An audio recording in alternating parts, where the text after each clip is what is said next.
Well, good day, everyone. It's been a fantastic year so far, and I get the majority of you guys are waiting to take some well-deserved days off and recharge. And I guess this Cartelux Autocademy session will give you great insights and fruitful thoughts to nourish your next year retail marketing strategy in action. So, got a busy agenda. So, before we kick off the session and I present you all the guests, some very important rules there around the way we like to handle the presentation. So we can move on to the next slide. Thank you. So first of all, we'd like to respect everyone's privacy here. So if you have a question, and please do have questions, click on the bottom right of your screen. You'll see a triangle, a square, and a circle.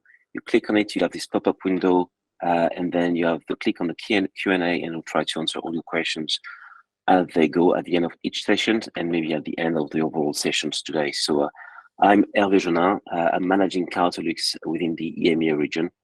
Cartelux is a global tech company. So we're working alongside the most vibrant and prestigious automotive brands and dealer networks worldwide. Our mission is to simplify digitization for businesses, and we are doing that by enabling brands and retailer groups to accelerate and amplify hyper-local ads campaigns. So today, I think we're fortunate. We have 4 amazing speakers and automotive leaders that would delve into some critical topics, harnessing the power of data to delight and personalize the overall digital buyer customer journey. So we'll start this session with Raphael. Salut Raphael. Raphael is our marketing intelligence director for Nissan Motor Corporation, and Raphael will give us some insights and guidance through the customer behavior research and trends they're doing linked to retail marketing. Our second prestigious speaker is Dr. Kristin Harder. Bonjour Christian. Christian is the Global Automotive Director at Christian will help us to understand the big shift of AI and how it's already powering the car buyer journey. Then the third topic will be tackled by Olivier Suchard. Hi, Olivier.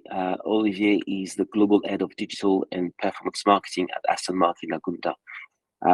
For those who are not aware, Aston Martin has kicked off a serious digital transformation, and Olivier and his team have been the leading force within Aston Martin, and he will explain us how they are delivering a global retail marketing strategy, unleashing the power of first-party data, which is a key topic today.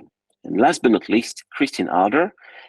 Kristin joined us from Audi AG. She's our global head of marketing and partnership at Cartelux. And Kristin will wrap up the session, putting all the great insight into the perspective of the future of automotive retail marketing. And obviously, how could we, together with our partners, support the necessary shift for your businesses in the next years? So thank you very much, all of you, taking the time to be with us today. And I guess, Raphael, the floor is yours. Thank you, Hervé. Can you hear me well? Okay. Thanks. Thanks for having me. So the purpose, today is for me to walk you through, a quick story about, who are the Gen Z we're going to talk about, and the kind of implications that it has on the business, in terms of transformation, adaptation, and that sort of thing. So we'll just do a quick journey together on who they are and what that means. So, we call the topic, adapting retail marketing and automotive strategies for Gen X to Gen Z's evolving behaviors. So we will talk about the evolving behaviors, and then we'll take it from there. Okay. So 5 quick parts, to the presentation. A quick reminder about who they are, then some context, explanation about what that shift is about, opportunities for retail partners and OEMs like ourselves, Nissan, and then a quick summary to wrap it up. Okay. So quick reminder, I called it cheat sheets. So who are Gen Z? So Gen Z typically are people who are born, around the late 90s up until the mid 2010s kind of thing. So right now basically they are between preteens for the youngest ones, all the way to almost mid 20s for the older Gen Zs. So of course, when we talk about generation, it is nowhere close to being like a monolithic kind of, a group of people. But, in terms of age, obviously it does matter, to understand, when they were born and what they went through in order to kind of understand their values and their behavior as we go along. On the next slide, I will just have my last, cheat sheet, and it's really about, reminding you, some of the key attributes that characterize, Gen Z. So, we could choose, among 20 or 30 adjectives. The 5 that, I chose for you here are the ones that I feel, have the biggest implication, I would say, for the business, both as an employer as well as, as a business, trying to basically earn the trust and business from Gen Z. So, from a B2B and B2C perspective. So digital natives, goes without saying. First time that we have a truly global generation. So, generation that are being basically, impacted by a lot of things happening way beyond, their close circle, so to speak. So, if you think about, BTS for K-pop and that sort of thing, it's, those things are actually huge regardless of, where you live, as a teenager, for example. So very, very much global. And the fact that, things spread so quickly has also an impact about, their influences and their open-mindedness. Collaborative, it's also a very collaborative kind of generation. So they are used to basically, co-create together. Creative, it also goes without saying that, anything that they touch, they create a lot of content themselves. They curate a lot of content themselves. So, it's a very creative generation. And last but not least, visual. A lot of, emphasis on visual as opposed to purely textual, I would say. And that also has ramifications about how we need to present information to them, how we need to sell ourselves to them, and so on and so forth. On the next slide, we will cover, the context. So when we talk about generations, we always, need to understand their social markers. It's basically, the kind of big event that they went through that obviously would have a long-lasting impact on their values, their behavior, their way of thinking. So I've put, a visual with a series of waves, because if you think about, Gen Z, they are dealing with, I would say, bigger than average social markers. Obviously, COVID-19, needless to mention it to you guys, but was quite an interesting event to go through, a very drastic, kind of worldwide pandemic. Then, we are dealing with, inflation, to some extent, beginning of recession in some countries. So, economic difficulties, which you could also, put as part of Gen Z, the previous economic crisis, the 2008, 2009, the very young Gen Z that may have been, up to 10-year-old, could have, seen some impact, because maybe their household was impacted by someone, out of work and that sort of thing. But currently, the vast majority of Gen Z would see the inflation as being, a fairly big event, and not to mention, the last one, climate change. So, when it comes to, size of challenges that they are facing and long-lasting ones, they are definitely in for, quite a treat. So that means, that they will deal with, higher anxieties than usual. Not to mention that, you could have added as social markers, the rise of AI with all the good and potentially the anxiety that comes with it. So, heavy social markers that will have, important implications both as an employer as well as, someone who wants to do business with them. And we'll talk about it later on. Okay. So now, let's talk about the shift. Why focus on Gen Z? So, the first thing is that, in most places in the world, Gen Z will account, for a very sizable portion of the population. So to begin with, in the next few years, they are going to account for a lot of your future customers. Of course, the proportion of Gen Z can vary very drastically, from emerging markets where it can account for up to almost a third of the population in the next few years, in say by 2025. But it can also account for half of that, depending on whether you're talking about, Germany, Korea, or Japan, where fertility rate is, for example, much lower than, say in Nigeria or in Mexico. So, but overall, about 23 to 25% of the population will be Gen Z in the next few years. So sizable, enough to obviously focus on them. The second reason why it's very important to focus on them is because of the power of their influence. And their influence is actually flowing upward. So what I mean by that is that, their behaviors and their attitudes actually has an impact on older generation. I'll give you a very simple example. So my dad is 80 years old, just outed his age today in front of this crowd. But, what's interesting is that, he's using Snapchat. And the only reason he's using Snapchat is because he needs to communicate with his grandchildren. This is a very, very silly, simple examples, but to show you, that younger generation always influence, upward, the other generation. So you would think that actually young people are always shaped by people older than them. It is true, but in fact, they shape us, more than we actually let us believe. So, very important to keep that in mind. And then, last but not least, they are showing, emerging behaviors that will have significant impact, in not only our industry, but across all industry. Their appetite for freshness and novelty, the fact that, affordability is a very, very important dimension of anything that they consume, the fact that they consume actually quite differently. So, the customization and the expectations, regardless of, the amount of personalization that they want to achieve from any product and service they use, this is really important dimensions that we need to take into account. So that's why focusing on Gen Z.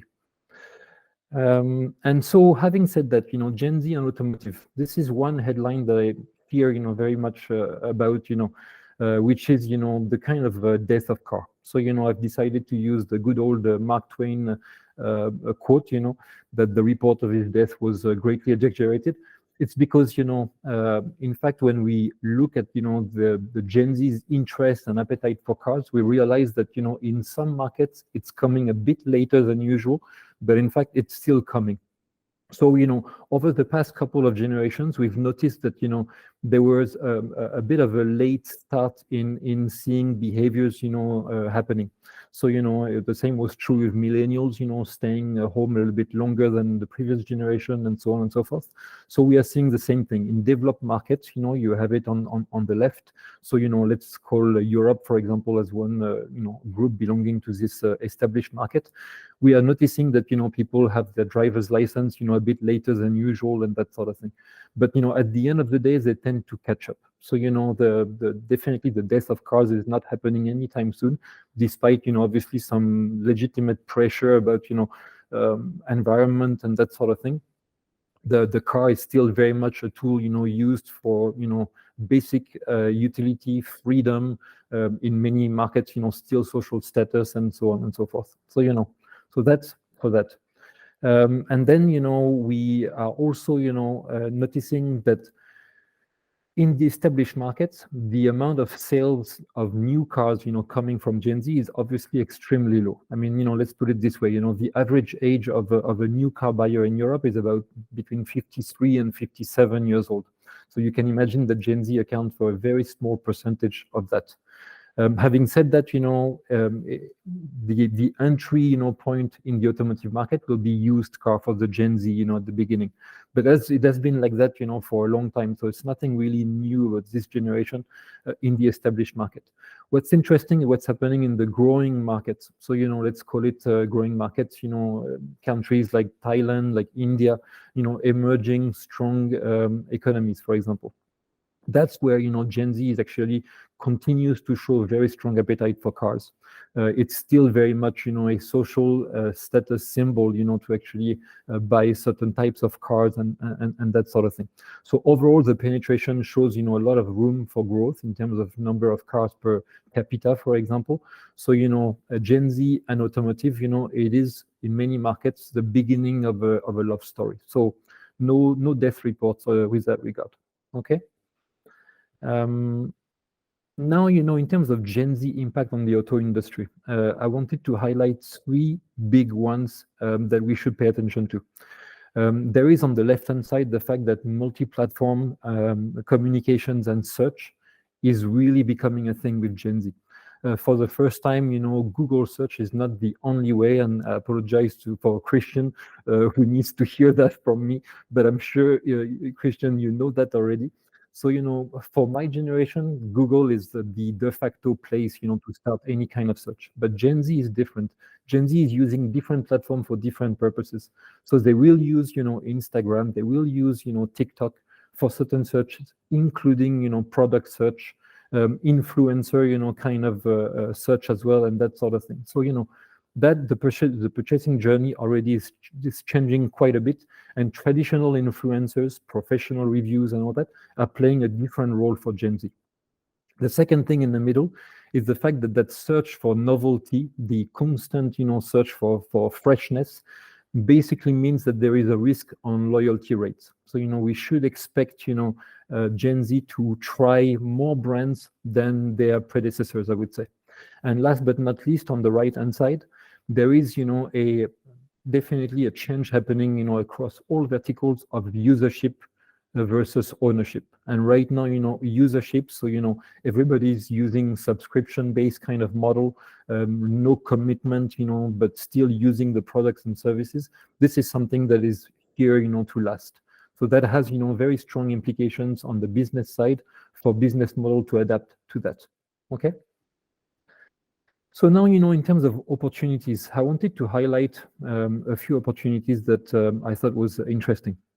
So, I'll go through, super quickly the be there or be square. So you need to be present where Gen Z basically is. Otherwise, you will not build the brand equity that you want to build, long term. You need to leverage, your younger staff, in order to understand them better and adapt the right, tone in the right place, in the right channel, so you should really embrace, the recruitment that you make inside your companies, and basically embrace, communications with them and make them participate very actively. You've got many companies doing interesting things and transforming their younger staff into actually, influencers and kind of, a grassroots movement inside the company. And I would encourage you to do the same. Think expectation transfer always. So whatever is happening in other verticals than yours, it will have an impact. Gen Z always, gets used to certain behavior, digital, for example, behavior when it comes to shopping for example, cosmetics or else, and they will expect, the type of smoothness and the type of, very, I would say, seamless, transaction. They will expect it across all industries, across all transactions. Phygital is a thing, and in fact, it's everything. Gen Z is always mixing, the physical product, the physical location with the digital product and the digital location. So it's also very important to keep that in mind. And last but not least, I summarized it as be social, flexible, accessible, inclusive, playful, yet responsible. The playful is, I want to highlight this. We talked about the social markers and how, Gen Z is under a lot of short and long-term pressure. So playfulness plays a very important part of the role of any brands if they want to engage in a I guess, long-lasting manner with this generation. Okay. We'll move to the next slide and we'll have some nice graphics, because I saw Olivier's upcoming presentations with lots of beautiful cars. So I also wanted to have some colorful pictures in my own. I'm competitive. Sorry, Olivier. So, immersive gamifications. I wanted to highlight, case in not points, but in pics, because again, Gen Z is actually a very visual generation. So I figured I would actually get you used to that kind of communication. So, examples of platforms that actually, are talking to Gen Z. Whether it's gaming, so you've got on the top, left corner, a famous game called Rocket League, which is quite popular. At the bottom left, you've got Travis Scott, with his big concert on Fortnite. So if you think that, metaverse was kind of failing, because, you expect people to walk around with, with kind of VR Google, metaverse is actually succeeding. If you think about the number of platforms where, everything is kind of a digitalized playground, such as Fortnite, such as all those platforms, sandbox, digital sandbox that actually are allowing Gen Z to explore and to communicate within themselves, then it's really don't assume that metaverse is actually failing. It's very much succeeding. It's just not the metaverse that you may have envisioned based on what maybe Facebook or Meta sold to you guys. And so I put a few pictures of what Nissan is doing in that field with Fortnite, with Rocket League, but those are just examples, and many brands are also doing interesting things, obviously. The next slide is about the fact that anything that you see in a video game, people are going to expect to see it to some extent in real life. So a car on the left hand side that has lots of LED kind of lighting effects and that sort of thing. This car is actually in real life. It's in the street, and some people are customizing, the car with LED bands, under their car, because somehow the universe they've been used to, they want to also find it in the real life. So an example of Nissan communication, with a real life as well as a more metaverse-like in a Fortnite-ish environment. This is also happening. Gamification, such as mixed reality, display, so that driving your car makes them feel like it's a continuation of the games they've grown up with, is also an interesting way to gamify the experience and immerse themselves, in a world that they are very much embracing. So those are ideas, in terms of communication, in terms of product development, that will be successful as well. Next slide, please. I think I need to accelerate. So case in pics, social search and visual tips. So lots of dealers are starting to understand now that having a TikTok channel is very much valuable when it comes to communicating with Gen Z, and I very much encourage you guys to do the same. Whether it's about tips, whether it's about branding, those very casual, authentic kind of way of communicating is extremely valuable. Next slide, please. I will accelerate a little bit. Digital customization. So we talked about how important it is to individualize the experience that your Gen Z target might have with your products. So that means that just like on an Apple Watch, you can very much customize the look and feel, the skin, and all that. Gen Z has been used to buying and basically monetize skin of any sort, to customize their characters, to customize their universe and all. They will expect to be able to do the same in your product. So anything you can do for your product to be extremely flexible and change skin on an ongoing basis and monetize that kind of micro transactions at very low cost, this is something worth exploring. Next slide, please. Accessibility and financing solutions. So it's a mix of education and digital tools. Again, Gen Z is very put a lot of emphasis on affordability, on what makes sense to spend, for what you're getting, in exchange. So, anything you can do to actually educate them in making the right choices will be not only appreciated, but also embraced. Okay. And so if I had to summarize, the discussion, right now, I would say that, first and foremost, the generation that you are dealing with, right now is very much, a generation that you need to embrace when it comes to their key attributes. So anything, that you can do to make your communication, more digital, more creative, more crowdsourced, so basically engaging them, with you in building it together will be, the way to succeed. The second thing is, the influence of Gen Z, the power of the influence flows upward. So again, they will have an impact on attitudes and behaviors of older generation. So what you're doing towards them will also impact everybody else. Cars, continue to be meaningful and desirable, but the attractors of a car, so the reasons to purchase certain cars will evolve. And so, the phygital aspect of it and individualized aspect of the car and the service will matter more than previous generation. And I'm talking about customization, both, from the physical car itself to the experience of the car, inside the actual vehicle. the Gen Z's emerging behavior that we are starting to see right now, and it's to be confirmed because it's a young generation by definition, but we are starting to see big changes when it comes to managing the shopping journey, different, starting point, different platform that they use to explore products and services. Their tendency to basically emphasize novelty over loyalty is also an important one, and affordability, accessibility, not committing to the product for years, but more, maybe as a more subscription basis, monthly plan, that sort of thing, will also be, a big change for the industry. And last but not least, Gen Z is not monolithic. So, think about fluidity, think about playfulness when you communicate with them in order to earn their trust and their business. And I apologize for being late. Thank you, Raphael. I think that was amazing, great insights, and I think it's very inspirational for us all in how we're gonna deal with that in all businesses. So, and I think it linked pretty well with the AI when you talk about personalized elements. So how can you build that with the data?